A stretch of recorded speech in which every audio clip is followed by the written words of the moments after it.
আলুর এই বিরিয়ানিটা খেতে এত মজা, বিশেষ করে নতুন আলুর সময় আর যখন মটরশুঁটি ওঠে, দুইটার কম্বিনেশনে বিরিয়ানি রান্না করে খেলে একদম তৃপ্তি ভোর করে খাওয়া যায়, একদম আত্মা শান্তি হয়ে যায়। ভীষণ মজার এই বিরিয়ানিটা। আশা করছি আজকের আমার রান্নাটা আপনাদের কাছে অনেক ভালো লাগবে। ভিডিও ভালো লাগলে একটা শেয়ার দিয়ে দিবেন।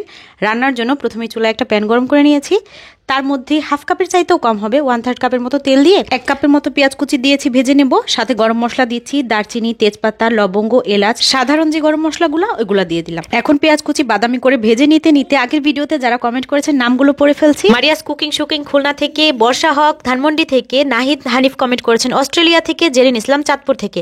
অনেক ধন্যবাদ আপনাদের সবাইকে কমেন্ট করার জন্য। এই ভিডিও নিচে ঝটপট কমেন্ট করে ফেলুন কে কোন জায়গা থেকে ভিডিওটা দেখছেন।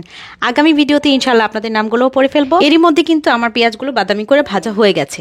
এখান থেকে কিছুটা পেঁয়াজ আমি তুলে রেখে দিচ্ছি, পরে ব্যবহার করব। আর ফ্রিজের মধ্যে আমার কিছু মাংস ছিল, আমি হাড় ছাড়া মাংসগুলো রেখে দিয়েছিলাম বিরিয়ানি রান্না করার জন্যই। তো খুব অল্প পরিমাণ মাংস, এখানে প্রায় 500 গ্রামের মতো মাংস আছে। মাংসগুলো দিয়ে দিলাম। যে কোনো মাংস দিয়ে এই রান্নাটা করা যাবে, মুরগি, গরু, খাসি। আমি আজকে গরু মাংস নিয়েছি। এখন হাফ কেজি মাংসের জন্য আমি এখানে দিয়ে দিচ্ছি 1.5 টেবিল চামচ করে আদা আর রসুনের পেস্ট। সাথে দিচ্ছি 1 টেবিল চামচের মতো টক দই। বিরিয়ানি রান্নায় আমরা একটু আদা রসুনের পরিমাণটা বেশি দিই, খেতে মজা লাগে। এটা আমার হাতের তৈরি করা শাহি গরম মশলা, এটা ঘরে থাকলে দেওয়া যায়, না দিলেও চলবে। আধা চা চামচের মতো দিয়েছি। আধা চা চামচ করে শুকনা মরিচের গুঁড়া, জিরা ধনিয়ার গুঁড়া দিয়ে দিলাম। শুকনা মরিচ দিতে না চাইলে কাঁচামরিচ দিলেও হবে। এখানে আমার কাছে বিরিয়ানি মশলা ছিল, সেখান থেকে 2 টেবিল চামচের মতো বিরিয়ানি মশলা দিয়ে দিলাম। প্যাকেট বিরিয়ানি মশলা দিতে না চাইলে শাহি গরম মশলার পরিমাণটা 1 টেবিল চামচ দিয়ে দিলেই হবে। এখানে জয়ফল, জয়ত্রী, শাহি জিরা, পোস্তদানা, স্টার আনিস, বড় এলাচ, সাদা কালো গোলমরিচ, এগুলো দিয়ে আমি নর্মালি শাহি গরম মশলাটা তৈরি করি। তো এখানে মশলা দেওয়ার পর স্বাদ মতো লবণ দিয়ে দিয়েছি। তারপর সবকিছুকে একটু ভালো মতো নেড়ে চেড়ে মিক্স করে একটুখানি পানি দিয়ে ঢাকনা দিয়ে ঢেকে কম আঁচে রেখে দিলাম। পানি দেওয়ার কারণ হচ্ছে অল্প মাংস থেকে কিন্তু খুব বেশি একটা পানি বের হয়ে আসে না, এটা সেদ্ধ হতে একটু টাইম নেয়। তো আমি একটু পানি দিয়ে বসিয়ে দিয়েছি। কিছুক্ষণ পরপর ঢাকনা খুলে আবারও নেড়ে দিয়ে ঢাকনা দিয়ে ঢেকে রেখে দিচ্ছি। এভাবে মাংসটাকে রান্না করে নিয়েছি। মাংসটা বেশ নরম হয়ে গিয়েছে, তাই মাংসটাকে তুলে ফেললাম। যদি মাংসটা একটু শক্ত থাকতে থাকতে আমি রান্নাটা কমপ্লিট করতে পারতাম, তাহলে এটা আর তুলে নিতাম না, রাইসটাও এটার মধ্যেই রান্না করে ফেলতাম। আমি এভাবে অনেক সময় রান্না করি, বিরিয়ানি খেতে অনেক মজা হয়।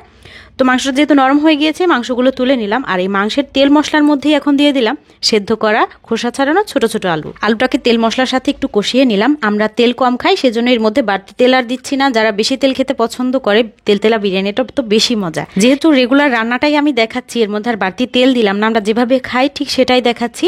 কিছু কাঁচা পেঁয়াজ কুচি দিয়ে দিলাম, সাথে দিলাম হচ্ছে চিনি গুঁড়া। পোলাওয়ের চাল নিয়েছিলাম 300 গ্রামের মতো, চালের সাথে দিয়েছি 100 গ্রামের মতো হবে মটরশুঁটি। এগুলোকে ধুয়ে পানি ঝরিয়ে নিয়ে দিয়েছি। 1 চা চামচের মতো গরম মশলার গুঁড়া দিয়ে দিলাম, নর্মাল গরম মশলার গুঁড়া। আর সাথে দিলাম হচ্ছে 1 টেবিল চামচ করে আদা রসুনের পেস্ট। এখন রাইসের জন্য যতটুকু লবণ লাগবে লবণটুকু দিয়ে চালগুলোকে খুব সুন্দর করে একটু মশলার সাথে ভাজা ভাজা করে কষাচ্ছি। এই 1-2 মিনিট একটু ভাজা ভাজা করা হয়ে গেলে, যখন চিটচিট শব্দ আসতে শুরু করেছে, তখন এর মধ্যে চালের দ্বিগুণ পানি দিয়ে দিলাম। 1.5 কেজির নিচে পোলাও, বিরিয়ানি, ভুনা খিচুড়ি রান্না করলে আমি সবসময় চালের দ্বিগুণ পরিমাণ পানি নেই। আর এর বেশি পরিমাণে রান্না করলে চালের দ্বিগুণের চাইতে প্রায় 1 কাপের মতো পানি কমিয়ে রেখে দেই, বা 1.5 গুণ দিলেও হয়ে যায়। পানি দেওয়ার পর চুলার আঁচটা বাড়িয়ে এর মধ্যে দিয়ে দিলাম 1 চা চামচের মতো সবুজ বোতলের যে কেওড়া জল থাকে ওইগুলো, 2 টেবিল চামচের মতো দিয়ে দিলাম গুঁড়া দুধ। বিফ বিরিয়ানি রান্না করলে আমি মাঝে মাঝে বাদাম বাটা ব্যবহার করি, আবার মাঝে মাঝে দিও না, দুইটাই মজা হয়। বাদাম বাটা আমি মাংস কষানোর সময় ব্যবহার করি, 2 টেবিল চামচের মতো দিয়ে দিলে এখানে হতো। যাই হোক, যখন চাল আর পানি নাড়াচাড়া করতে করতে হাই হিটে মাখা মাখা হয়ে গেছে, তখন এর মধ্যে রান্না করে রাখা মাংসগুলো দিয়ে সাথে বেশি করে কাঁচামরিচ দিয়ে দিয়েছি। এখন চুলার আঁচটা একদম দমে দিয়ে দিয়েছি, কারণ এটা কিন্তু একদম মাখা মাখা হয়ে গেছে। এখন দমে রান্না করব প্রায় 15 মিনিটের মতো।